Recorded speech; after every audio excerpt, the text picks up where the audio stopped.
Hi friends, welcome to blessing life style. நான் உங்கள் சத்யா. இந்த வீடியோவில் உங்கள் எல்லாருமே பார்க்கறதுல எனக்கு ரொம்ப சந்தோஷம். இந்த வீடியோ பார்த்தீங்கன்னா ஒரு 9 மணிலேருந்து 11 மணிக்குள்ளே எடுத்த வீடியோஸ் தான். ஒரு 2 நாள் வீடியோ நான் சேர்த்து போட்டிருக்கேன். அன்றைக்கி மார்னிங் டிஃபனுக்கு காலையில் இட்லி தான் செஞ்சுருந்தேன். இட்லியும் சாம்பாரும் வச்சுருந்தேன். மதியத்துக்கு தொட்டுக்கிறதுக்காக உருளைக்கிழங்கு வறுவல் வச்சுருந்தேன். நான் கொஞ்சம் வேலையாக இருந்தனால பாப்பாவே தம்பிக்கும் அவளுக்கும் டிஃபன் போட்டுக்கிட்டாங்க.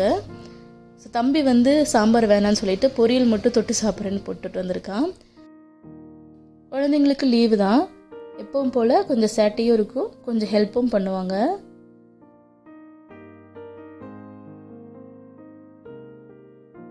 ஸோ குழந்தைங்களுக்கு லீவுனால குழந்தைங்களுக்கு பிடிச்ச மாதிரி ஏதாச்சும் செஞ்சு தரலாம் அப்படின்னு சொல்லிட்டு பனானா கேக் செய்யலான்னு பிளான் பண்ணி வச்சுருந்தேன். ஸோ எங்கள் வீட்டில் எல்லாருக்குமே பனானா கேக் ரொம்ப பிடிக்கும். ஸோ கேக் செய்கிறேன் அப்படின்னோடனே குழந்தைங்க நானும் ஹெல்ப் பண்ணுறேன்னு சொல்லி கூட வந்துட்டாங்க.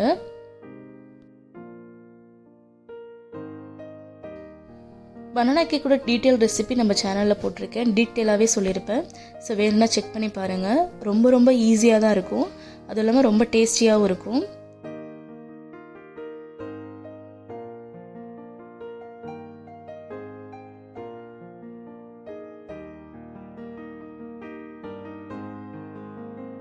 நான் இன்றைக்கி எக்கு போட்டு தான் செஞ்சுருக்கேன். மிக்ஸி ஜாரில் எல்லா வெட் இன்க்ரீடியன்ஸும் போட்டு கிரைண்ட் பண்ணிவிட்டு அதுக்கப்புறமா அதில் ஃப்ளார் போட்டு மிக்ஸ் பண்ணிட்டேன். ஸோ எங்கள் மேடம் பனானா ரெடி பண்ணி தரேன் அப்படின்னு சொல்லிட்டு எடுத்துகிட்டு போயிட்டா. ஸோ 1க்கு 2 தான் பண்ணியிருந்தா. ஸோ நான் இந்த டைம் மிக்ஸி ஜாரில் போட்டு பல்ஸ் பண்ணி எடுத்துக்கலாம், அப்போ தான் வாய்க்கு கடிப்படுற மாதிரி இருக்கும்னு சொல்லிட்டு பல்ஸ் பண்ணி எடுத்துக்கிட்டேன். ஸோ பனானா வச்சுருந்த அதே பாத்திரத்தில் தான் நான் இந்த மிக்சரையும் ஊற்றிருக்கேன். இப்போ இது கூட ஃப்ளார் ரெடி பண்ணிக்கலாம். நான் இன்றைக்கி கோதுமை மாவில் தான் செய்ய போகிறேன். ஸோ கொஞ்சமாக இதில் பேக்கிங் சோடா, பேக்கிங் பவுடர் சேர்த்துட்டு கொஞ்சம் சால்ட், உப்பு சேர்த்துக்கிறேன். ஸோ இதில் நான் டீட்டெயிலாக சொல்லியிருக்க மாட்டேன், ஏன்னா நிறைய டைம் நான் இதை போட்டிருக்கிறேன். ஃபுல் டீட்டெயிலாகவே ஒரு வீடியோவும் போட்டிருக்கேன். நான் லிங்க் வேணும் டிஸ்கிரிப்ஷனில் தரேன், வேணும்னா செக் பண்ணி பாருங்கள்.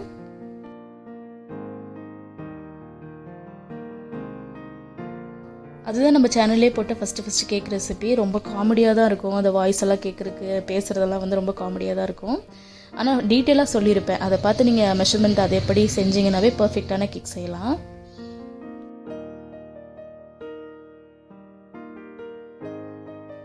இன்றைக்கி நான் குக்கரில் செய்ய போகிறேன். பழைய வீடியோவில் பார்த்தீங்கன்னா ஒரு பாத்திரத்தில் மணல் போட்டு செஞ்சுருப்பேன். ஸோ இப்போ குக்கரில் செய்கிறது ரொம்ப ஈஸியாக தான் இருக்கும். அடியில் ஒரு வேஸ்ட்டு தவா ஒன்று வச்சுட்டு குக்கர்லேயே அப்படியே வச்சுருப்பேன். குக்கரோட கேஸ்கெட்டோ இல்லை விசிலோ எதுவுமே போட வேண்டாம், நம்ம அப்படியே எடுத்து வச்சுட்டா போதும். லோ ஃப்ளேமில் நல்லா சிம் பண்ணிவிட்டு வச்சுட்டா போதும். ஒரு 45 மினிட்ஸ் ஆகும் நம்ம இந்த கேக் ரெடி ஆகிறதுக்கு. ஸோ கேக் ரெடியானது தெரில, சாப்பிட்டதுன்னு தெரில, அந்த மாதிரி ரெடியான உடனேயுமே எல்லாம் கட் பண்ணி சாப்பிட்டுட்டாங்க.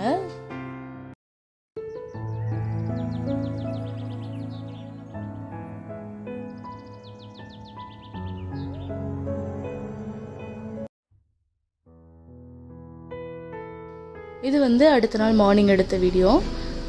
காலையில் டிஃபனுக்கு பார்த்தீங்கன்னா கொஞ்சமாக தோசை மாவு இருந்துச்சு. தொட்டுக்க சட்னி நைட்டு கார சட்னி வச்சுருந்தேன், அது கொஞ்சம் இருந்துச்சு. ஸோ எப்பவும் போல் கொஞ்சம் மாவு இருந்தாவே நம்மளுக்கு தெரிஞ்ச ஈஸியான வே ஏதாவது ஒரு மாவு மிக்ஸ் பண்ணி தோசை சுட்டிக்கிறது தான். ஸோ சோள மாவு, கம்பு மாவு, ராகி மாவு எது வேணாலும் மிக்ஸ் பண்ணி போட்டுக்கலாம். நான் அன்றைக்கி கோதுமை மாவு மிக்ஸ் பண்ணி தான் தோசை ஊற்றி கொடுத்துருந்தேன்.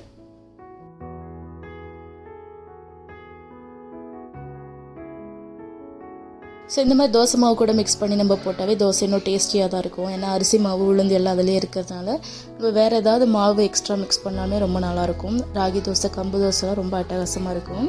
அது கார சட்னி இதுக்கு காம்பினேஷன்னா சொல்லவே வேண்டாம்.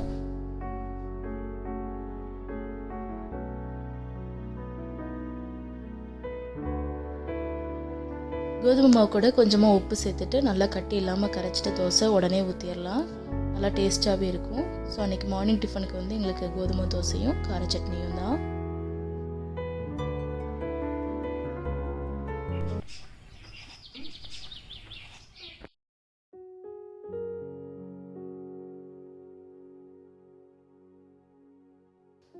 ஸோ இன்றைக்கி காலையிலே கொஞ்சம் துவைக்கிறதுக்கு இருந்தனால நான் துணி துவைக்க போயிட்டேன். ஸோ பாப்பா தான் வந்து வீடெல்லாம் க்ளீன் பண்ணி கூட்டிகிட்டு இருந்தா. ஸோ நான் வந்து பார்க்குறதுக்குள்ளே ஓரளவுக்கு வீடெல்லாம் கூட்டி நீட்டாக வச்சுட்டா. இன்னும் வந்து துவைச்ச துணி கொஞ்சம் இருந்தது, அதை மடிக்கணும். அப்புறம் சின்டூ வந்து நாங்கள் இந்த இடத்துல வச்சுட்டோம், ஏன்னா ரொம்ப டிஸ்டர்ப் பண்ணுது அப்படின்னு சொல்லிட்டு அந்த ஷெல்ஃபுக்குள்ளே வந்து சின்டூக்கு ரெடி பண்ணி கொஞ்சம் அதில் வச்சுருக்கோம். அதை பற்றி டீட்டெயில் வீடியோ நான் அப்புறமா போடுறேன் உங்களுக்கு. ஷைனி வந்து இப்போ கொஞ்சம் கொஞ்சம் வளர வளர ரொம்பவே ஹெல்ப் பண்ண ஆரம்பிச்சிட்டா. ரொம்ப அதை சேட்டையெல்லாம் கொஞ்சம் குறைஞ்சி நிறைய ஹெல்ப் பண்ண ஆரம்பிச்சிட்டா. அவளே நம்ம செய்கிற வேலைகள்லாம் பார்த்துட்டு மம்மி நானும் செஞ்சு தரேன் அப்படின்னு சொல்லிட்டு செய்கிறான். எங்கள் அம்மா வந்து அடிக்கடி சொல்லுவாங்க, இதை தான் ஒரு வேலையை வந்து நம்ம நின்று கற்றுக் கொடுக்கணும்னு அவசியம் இல்லை, நம்ம கண்ணு பார்க்கணும் கை செய்யணும் அப்படின்வாங்க. அந்த ஷைனியோட விஷயத்தில் நான் கண் கூட பார்க்குறேன். அவள் பார்த்துட்டு தான் செய்கிறா. ஒரு சில விஷயங்கள் மட்டும் தான் அவட்ட கரெக்ஷன் பண்ண வேண்டியது இருக்குது, இது இப்படி பண்ண அப்படின்னு சொல்லிட்டு. மற்றபடி நம்ம என்ன செய்கிறோமோ அதை பார்த்து அப்படியே செஞ்சிட்ருக்கா. ஸோ துணியெல்லாம் துவைச்சி முடிச்சோடனே நாங்கள் எல்லாமே குளித்து ஃப்ரெஷ் ஆகிட்டோம். ஸோ பிள்ளைங்களுக்கு எல்லாமே இப்போ டிஃபன் போட்டு கொடுக்க போகிறேன்.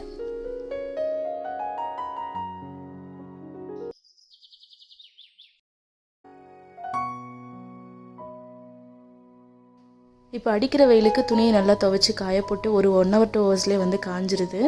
நல்லா புழிஞ்சு காய போட்டுட்டோன்னா போதும், ஒரு 1 hourலேயே காஞ்சிருது.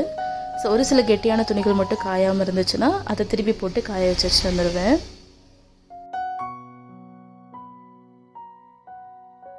காயப்பட்ட துணிகள் நம்ம எடுத்து வச்சாவே கூட போதும். ஷைனி வந்து அதை அழகாக மடித்து கூட வச்சுருவான். பீரோவில் வந்து ஹைட்டாக இருக்கிற ரேக்கில் வந்து வைக்க முடியாது, அது மட்டும் மடித்து கீழே வச்சுருவான். மற்றது எல்லாமே மடித்து வச்சுருவான். ஸோ நான் வந்து ஐயோ சின்ன பிள்ளை இவ்வளோ வேலை செய்கிறாளே அப்படின்ட்டுலாம் யோசிக்கவே மாட்டேன். அவள் கற்றுக்கிட்டுன்னு சொல்லிட்டு நானும் விட்டுருவேன். ஏன்னா நாங்களும் இப்படி தான் சின்ன வயசில் இருக்கும்போது எல்லா விஷயங்களுமே கற்றுக்கிட்டோம். சின்ன வயசில் என்னென்ன விஷயங்கள் கற்றுக்கிட்டோமோ அது இப்போ வந்து எங்கள் லைஃபுக்கு ரொம்ப பிரயோஜனமாக இருக்குது. ஏன்னா 5ல் விளையாதது 50ல் விளையாதுன்னு சொல்லுவாங்க, உண்மையான வார்த்தை அதுதான். குழந்தைங்க வந்து வேலை செய்கிறதுக்கு நம்ம விட்டோம்னா அவங்க வந்து சின்னதுலேருந்து எல்லாமே நீட்டாக செய்கிறதுக்கு கற்றுக்குவாங்க. நம்ம வந்து இந்த சின்ன வயசில் ஒரு சில கரெக்ஷன்ஸ் மட்டும் தான் அவங்களுக்கு பண்ண வேண்டியது இருக்கும். ஸோ நானும் அப்படி தான், ஒரு சில விஷயங்கள் கரெக்டாக அவள் செய்ய மாட்டா, அதை வந்து சொல்லி கொடுத்தோன்னா நெக்ஸ்ட் டைம் வந்து பர்ஃபெக்டாக பண்ணிடுவா.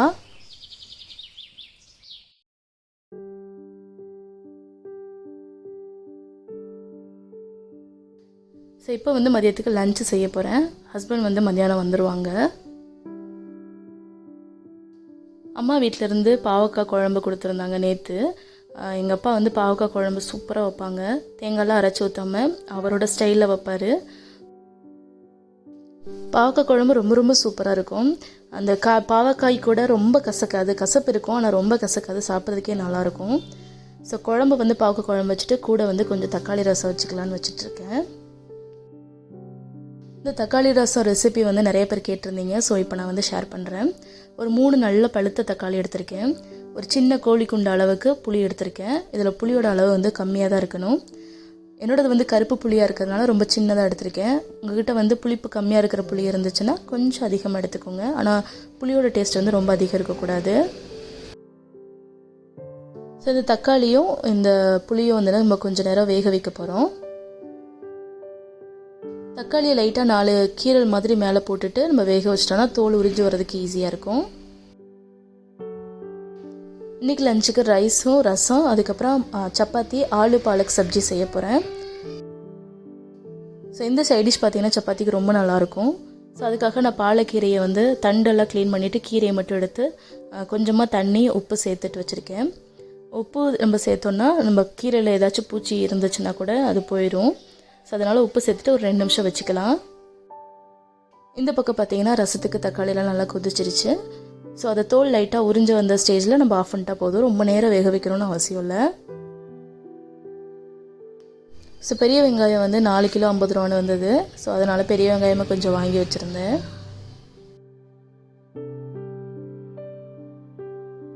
பாலக்கீரையில் கீரை யூஸ் பண்ணிவிட்டு தண்டு மட்டும் தனியாக எடுத்து வச்சுருந்துருப்பேன். அந்த தண்டு வந்து நம்ம சூப் செஞ்சு குடித்தா ரொம்ப சூப்பராக இருக்கும். பாலக்கீரை தண்டு சூப் வந்து நம்மளுக்கு மட்டன் சூப் மாதிரியே இருக்கும். நான் ஆல்ரெடி ஒரு விலாகில் வந்து இதோட சூப் செய்கிற ரெசிபி வந்து போட்டிருக்கேன். நீங்கள் அதை பார்த்து ஒரே ஒரு டைம் செஞ்சு பாருங்கள். அந்த சூப் வந்து ரொம்ப சூப்பராக இருக்கும். அது இல்லாமல் பாலக்கீரை வந்து நல்ல ஹெல்த்தியும் கூட, இரும்பு சத்து நிறையா இருக்குது. ரத்த குறைபாடு இருக்கவங்கெல்லாம் வந்து இதை நிறையா செஞ்சு சாப்பிட்லாம். பாலக்கீரையை வச்சு நிறைய ரெசிபிஸ் நம்ம சேனலில் ஷேர் பண்ணியிருக்கேன். பொரியல்லாம் வந்து மேஜிக் மசாலா யூஸ் பண்ணி பண்ணால் ரொம்ப டேஸ்டியாக இருக்கும், முட்டை போட்டு பண்ணுறது. அதுக்கப்புறம் வெறுமனே கிரேவி பண்ணலாம், இல்லைனா வந்து பருப்பு கூட போட்டு கடையலாம். நிறைய ரெசிபீஸ் இருக்குது. ஸோ பாலக்கீரை கிடைச்சா மிஸ் பண்ணிடாதீங்க, செஞ்சு பாருங்கள். இப்போ சப்ஜி செய்கிறதுக்கு 2 பெரிய வெங்காயம் எடுத்திருக்கேன். 2 பெரிய வெங்காயம் தோல் உரித்து வச்சுக்கலாம். ஒரு 4-5 பல் பூண்டு, ஒரு சின்ன துண்டு இஞ்சி எடுத்திருக்கேன். ஒரே ஒரு பச்சை மிளகாய் சேர்த்துட்டு நம்ம தட்டி எடுத்துக்க போகிறோம். இது வந்து நீங்கள் மிக்ஸி ஜாரில் போட்டு அரைச்சி கூட எடுத்துக்கலாம். பட் தட்டி சேர்த்தா அந்த ஃப்ளேவர் அதை வாயில் கடிப்படும் போது ரொம்ப நல்லாயிருக்கும். அதனால் எங்களுக்கு வந்து தட்டி சேர்த்தா ரொம்ப பிடிக்கும். ஸோ நான் வந்து 1க்கு 2 தட்டி எடுத்துக்கிறேன்.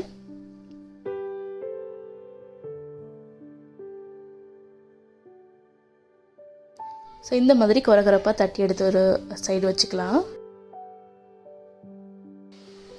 இன்னொரு பக்கம் இதுக்கு முக்கியமான இன்க்ரீடியன்ட் வந்து பொட்டேட்டோ தான். பொட்டேட்டோவை வந்து ஒரு சின்ன சின்ன அளவில் மீடியம் சைஸில் கட் பண்ணி வச்சுருக்கேன்.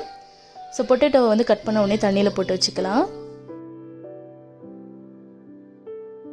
ஸோ இந்த ஸ்டெப் வந்து ஆப்ஷனல் தான். நான் வந்து ஃபஸ்ட்டு தாளிக்கிறதுக்கு முன்னாடி பொட்டேட்டோவை எண்ணெயில் ஃப்ரை பண்ணி எடுத்து வச்சுட்டு அதுக்கப்புறம் தாளிக்க போகிறேன். நீங்கள் வந்து டைரெக்டாக அப்படியே வேக வைக்கிறதுனால வேக வச்சுக்கலாம். ஸோ மீடியம் ஃப்ளேமில் வந்து உருளைக்கிழங்கு அப்படியே ஃப்ரை பண்ண விட்டுட்டு சைட் பை சைடு வந்து கீரையும் வந்து சின்ன சின்னதாக கட் பண்ணி வச்சுக்கிறேன். சப்ஜி செய்கிறதுக்கு தேவையான வெஜிடபிள்ஸ், தக்காளி, வெங்காயம் எல்லாத்தையுமே ரெடி பண்ணி வச்சுக்கிறேன்.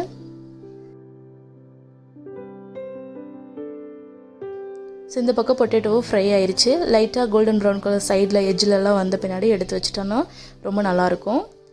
ஸோ அதே எண்ணெயிலேயே கொஞ்சமாக கடுகு, கொஞ்சமாக ஜீரகம் சேர்த்துக்கலாம். கடுகு ஜீரகம்லாம் பொரிஞ்சோடனே இதில் ஒரு 2 பெரிய வெங்காயத்தை கட் பண்ணி வச்சுருந்தோம் இல்லைங்களா, சின்ன சின்னதாக அதையும் சேர்த்துக்கலாம்.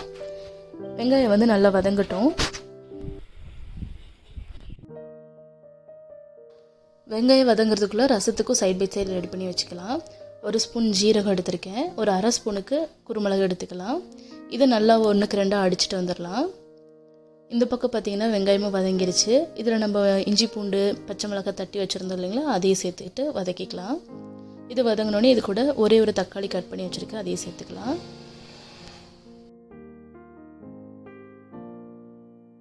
இப்போ இதில் மசாலாத்தூள் சேர்த்துக்கலாம். 1/4 ஸ்பூன் மஞ்சத்தூள் சேர்த்துட்டு ஒரு 1/2 ஸ்பூனுக்கு வெறும் மிளகாத்தூள், ஒரு 1/2 ஸ்பூனுக்கு சிக்கன் குழம்பு மசாலா நாங்கள் தனியாக அரைச்சி வச்சுருப்போம் கறி குழம்புக்கு போடுறதுக்கு, அந்த மசாலா, ஒரு 1/2 ஸ்பூன் மல்லித்தூள் சேர்த்துக்கலாம்.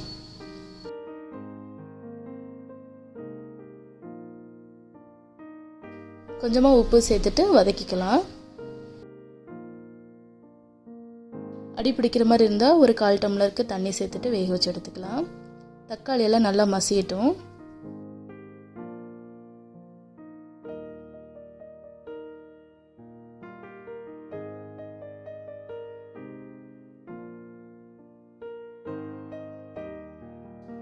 குருமிளகு ஜீரகத்தை நல்லா பொடிச்சோன்னையும் இது கூட வந்து ஒரு 10 பல் பூண்டு, ஒரு 2 பச்சை மிளகாய் வந்து இந்த ரசத்துக்கு நல்ல ஃப்ளேவர் கொடுக்கும்.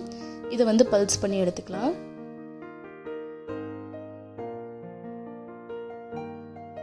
இந்த சைடு பார்த்தீங்கன்னா தக்காளி வந்து நல்லா மசிஞ்சிருச்சு. இப்போ இது கூட நம்ம ஃப்ரை பண்ணி வச்சுருக்கிற உருளைக்கிழங்கு சேர்த்துக்கலாம். உருளைக்கிழங்கு சேர்த்துட்டு ஒரு 2 மிக்ஸ் கொடுத்துட்டு இது கூட கட் பண்ணி வச்சுருக்க கீரையும் சேர்த்துக்கலாம். சப்போஸ் நீங்கள் உருளைக்கிழங்கு ஃப்ரை பண்ணலை அப்படின்னா உருளைக்கிழங்கு வேகிறதுக்கு கொஞ்சம் தண்ணி ஊற்றி வேக வச்சு எடுத்துட்டு அதுக்கப்புறமா வந்து கீரை சேர்த்துக்கோங்க. ஏன்னா கீரை ரொம்ப சீக்கிரம் வெந்துடும், உருளைக்கிழங்கு வேக தான் டைம் எடுக்கும். நான் வந்து எண்ணெயிலே வேக வச்சதுனால கொஞ்சம் சீக்கிரமாகவே வெந்திருக்கும், அதனால் வந்து கீரையை சேர்த்துக்கிட்டேன். ஸோ இப்போ நான் ரசத்துக்கு மசாலா ரெடி பண்ணியாச்சு. இது வந்து 1க்கு 2 தான் இருக்கும். ரொம்ப அதாவது பல்ஸ் பண்ணி எடுத்துக்கணும், குறகுறன்னு இருந்தால் தான் நல்லாயிருக்கும் ரசத்துக்கு. ஸோ இப்போ வந்து ரசத்தை தாளிக்க ஆரம்பிச்சிடலாம். ஒரு ஸ்பூன் போல் எண்ணெய், ரசத்துக்கெல்லாம் எண்ணெய் அதிகமாக தேவைப்படாது. கொஞ்சமாக கடுகு, ஜீரகம்.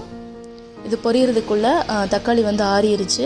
ஸோ தோலோடு சேர்த்து அரைச்சிக்க போகிறேன். உங்களுக்கு தோல் வேணான்னா தோல் மட்டும் தனியாக எடுத்துகிட்டு அரைச்சிக்கோங்க. புளியை வந்து அப்படியே கரைச்சி வச்சுக்கலாம்.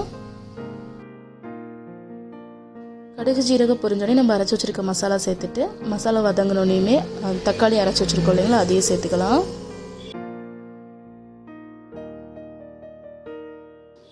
கூட கொஞ்சம் மஞ்சத்தூள் சேர்த்து கொதிக்க வச்சுக்கலாம். ஆல்ரெடி நம்ம தக்காளியை வேக வச்சதுனால ரொம்ப நேரம் வதக்கணும்னு அவசியம் இல்லை. அப்படியே வந்து புளி கரைச்சி வச்சுருக்கோம் இல்லைங்களா, அந்த தண்ணியை சேர்த்துக்கலாம். அப்புறம் தேவையான அளவுக்கு தண்ணி ரசத்துக்கு எவ்வளோ தேவையோ அதையும் சேர்த்துக்கலாம். சேர்த்துட்டு ரசம் வந்து பொங்குனா போதும், கொதிக்கக்கூடாது. நல்லா நுரைச்சி பொங்கி வரும்போது ஆஃப் பண்ணிடணும். தேவையான அளவுக்கு உப்பு சேர்த்துக்கோங்க. நான் கல் உப்பு தான் சேர்ப்பேன். இந்த சைடு பார்த்தீங்கன்னா சப்ஜியும் சூப்பராக ரெடி ஆயிடுச்சு. ஸோ எந்த அளவுக்கு திக்னஸ் உங்களுக்கு கிரேவி வேணுமோ அந்த அளவுக்கு ஆஃப் பண்ணிக்கலாம். நான் வந்து இந்த கன்சிஸ்டன்சிலே வந்து ஆஃப் பண்ணிக்க போகிறேன். அப்போ தான் சப்பாத்தியில் தொட்டு சாப்பிட்றதுக்கு ரொம்ப சூப்பராக இருக்கும். கடைசியாக வேணால் கொஞ்சம் வெந்தயக்கீரை பொடி, காஞ்ச வெந்தயக்கீரை பொடி சேர்த்திங்கன்னா உங்களுக்கு பஞ்சாபி ஸ்டைலில் இருக்கும். நான் வந்து வெந்தயக்கீரை பொடி இல்லை, அதனால் சேர்க்கலை. இதுவே ரொம்ப டேஸ்ட்டாக இருந்துச்சு. ஸோ ரசமும் நுரைச்சி பொங்கிருச்சு. இந்த ஸ்டேஜில் கருவேப்பிலையும் கொஞ்சம் கொத்தமல்லி தலையை சேர்த்துக்க போகிறேன்.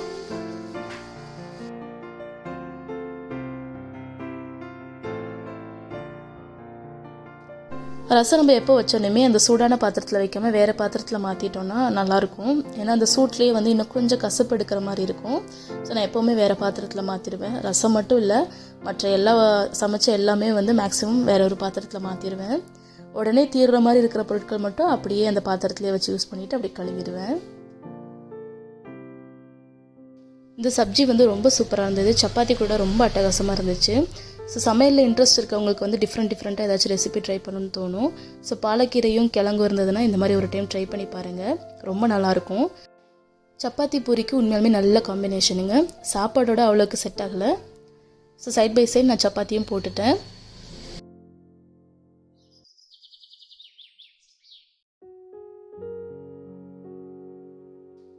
ஸோ எங்களோட லஞ்ச் வந்து சூப்பராக ரெடி ஆயிடுச்சு.